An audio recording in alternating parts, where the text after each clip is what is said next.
उसामा गाजी इस वक्त में ज्वाइन कर रहे हैं, दीगर पैनलिस्ट भी हमें ज्वाइन करेंगे, स्टार्टिंग फ्रॉम उसामा गाजी।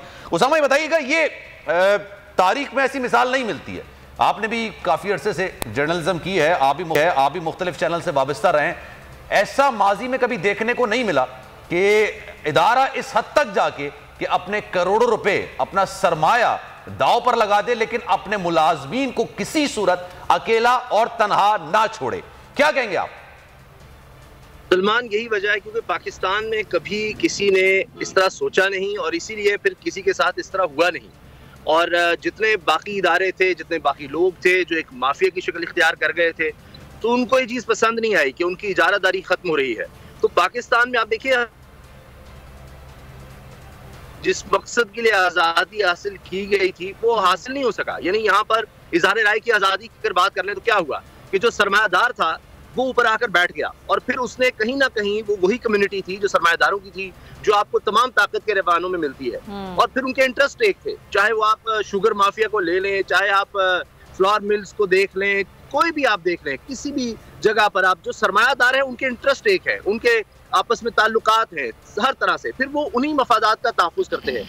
और जब कोई शेब शेख जैसा आदमी, सेल्फ मेड आदमी वो उठता है और उसका एक विजन होता है कि मैं भी इसी तरह से एक पाकिस्तानी, आम पाकिस्तानी, अल्लाह ने इज्जत इतनी दी, तो वो फिर अपने पाकिस्तानियों के साथ वो शेयर करना चाहता है, वो विजन शेयर करना चाहता है, तो फिर उसके साथ ये सलूक होता है कि उसके खिलाफ फिर केसेस बनाए जाते हैं और फिर उसके लिए ये मसाइल खड़े किए जाते हैं कि वो किसी तरह से यानी हार मान ले, पीछे हट जाए, हमारी टर्म्स पर आ जाए।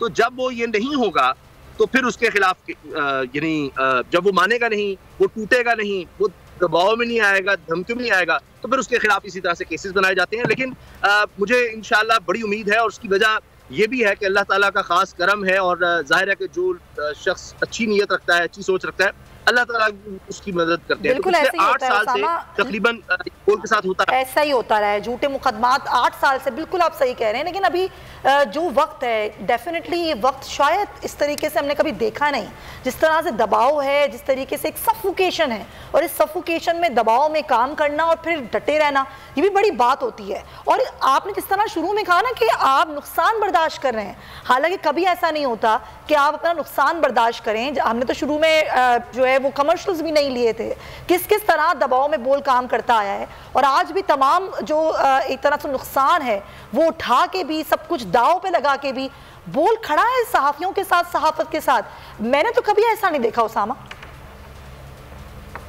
सुमिया, ये आपने बड़ा अहम मौजू छेड़ा। देखिए, कोई भी इदारा है, जाहिर है उसको फाइनेंसिंग की जरूरत होती है। जितने भी लोग यहाँ पर, हजारों लोग बोल न्यूज से जुड़े हुए हैं, उन सब के उनकी फैमिलीज हैं, उनके बच्चे हैं, तो उन्होंने भी गुजारा किस तरह से करना है, उनको भी इन चीजों की जरूरत है। तो फिर आप ये देखिए कि किस तरह से जो बड़ी बड़ी एजेंसीज हैं उनको मजबूर किया गया कि जनाब आपने अगर इसको इश्तिहार दिए तो फिर हम आपका बायकॉट करेंगे या फिर हमारे साथ आपके मसाइल हो जाएंगे।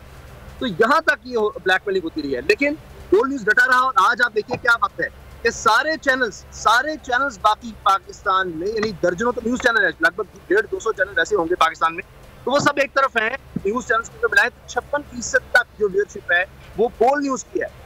तो ये आप देखिए कि वही बात अभी हमने जब डिस्कशन शुरू की तो उससे पहले जो हो रही थी कि साहब ने कहा कि इमरान खान तमाम 13 जमातें दूसरी तरफ हैं। तो जब लोग आपके साथ आ जाते हैं, अल्लाह का फजल व करम आपके साथ हो, लोग आपके साथ, तो फिर आप देखिए ताकत आपके पास आती है, लोगों का साथ खड़े होना है। क्या कभी किसी चैनल के इस तरह हुआ है कि उसकी DSNG नजर आती है, लोग बोल न्यूज जिंदाबाद, उनका एंकर नजर आता है बोल न्यूज जिंदाबाद, आप हमारी आवाज है, आप डटे रहिए, हम आपके साथ हैं। पाकिस्तान में असल ताकत है बोल न्यूज। बोल न्यूज हर इम्तिहान शुरू हुआ है, शुरू होगा। बिल्कुल। अच्छा उसामा गाजी, एक कंपैरिजन मैं आपको करूंगा। इस वक्त भारत में एक बहस चल रही है कतर में, जो अभी वर्ल्ड कप चल रहा है, फीफा वर्ल्ड कप, उसमें उन्होंने मजहबी स्कॉलर को बुलाया था जाकिर के बाद, क्योंकि वो भारत के अंदर मतलूब है, इस वजह से उनको काफी ज्यादा तनकीद का सामना करना पड़ा है। इस हवाले से मैं बात करूंगा आपसे, क्योंकि वहां पर जितने भी सरमायाकार हैं वो ये कह रहे हैं कि जनाब भले भारत में वो शख्स मतलूब है, लेकिन हम वहां पर सरमाया करेंगे जो वहां पर बड़े बड़े सरमायाकार है। लेकिन बोल ने जाहिर सी बात है अपनी सरमायाकारी को स्टेक पर लगाया, लेकिन अपने लोगों का तहफ्फुज यकीनी बना है।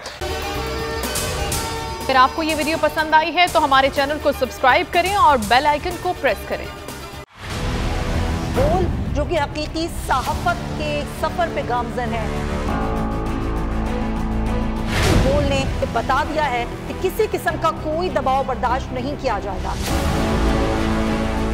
बोल वो वाहिद इदारा है जो अपने एम्प्लॉयज के लिए खड़ा होता है, हकीकी सहाफत के लिए, क्योंकि बोल है हक और सच के साथ। ये पाकिस्तान में पहली दफा हुआ है कि बोल न्यूज ने रिकॉर्ड बनाए हैं।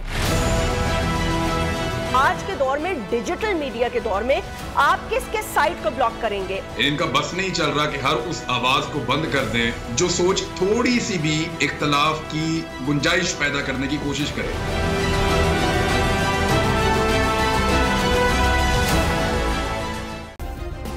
सब्सक्राइब करें और बेल दबाएं ताकि कोई खबर रह न जाए।